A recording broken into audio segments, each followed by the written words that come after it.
Hey everyone, so this mathcast is intended for 3rd grade. Our learning objective is to draw arrows and columns to determine the area of a given rectangle given an incomplete array. This mathcast is created by me, Hannah Cuppernall. So before we begin our lesson, we must start off with the needed vocabulary. Our vocabulary today is rectangle. A rectangle is a two-dimensional shape with 2 pairs of parallel sides and 4 right angles. Then we have array. An array is an arrangement consisting of equal rows and equal columns. Unit square. A unit square is another name for 1 square, also a standard amount in which length, duration, or mass can be measured and quantified. This will be what we use to measure our rectangles. And then we have multiplication. This is a term that we have gone over quite often. Multiplication means to find the product, and we usually do this by multiplying n groups by the number of m units. So, for example, if we have 3 groups of 6, we would multiply 3 by 6 and get 18. So, before we begin, I would like to start off with some review of multiplication. So, if you would get out a piece of paper and jot these problems down and solve them.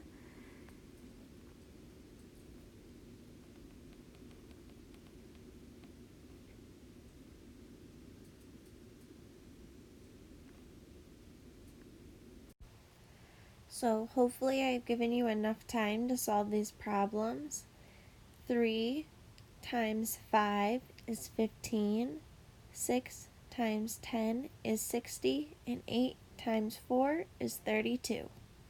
Now, if you've gotten all those correct, then I think we're ready to move on.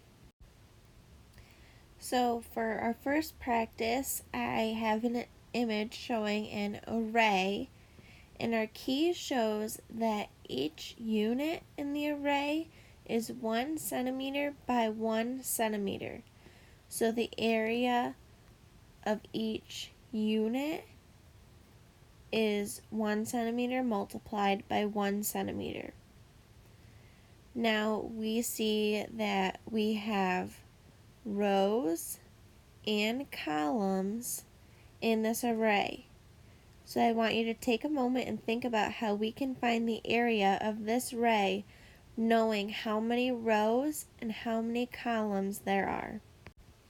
So from what we can see, we know that there are 4 columns and 4 rows. So in total, that means that we have 4 centimeters for the length and 4 centimeters for the width. So to solve the volume, we would do length times width as our formula equals area.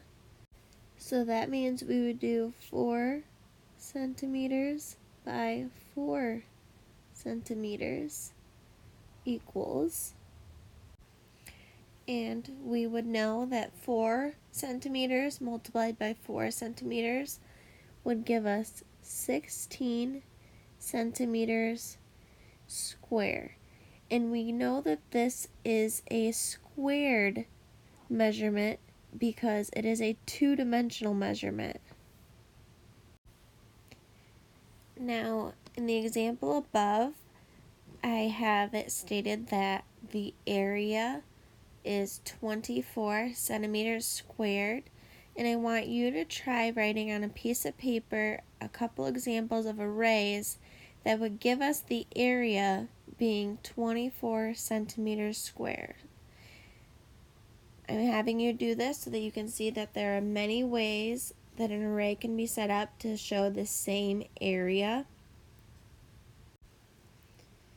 Now, as you can see, we have a few different ways that this array can be set up. We can have 6 columns of 4 1 centimeter by 1 centimeter cubes, or we can have 8 columns of 3 1 centimeter by centimeter cubes, and the same with 12 and 24.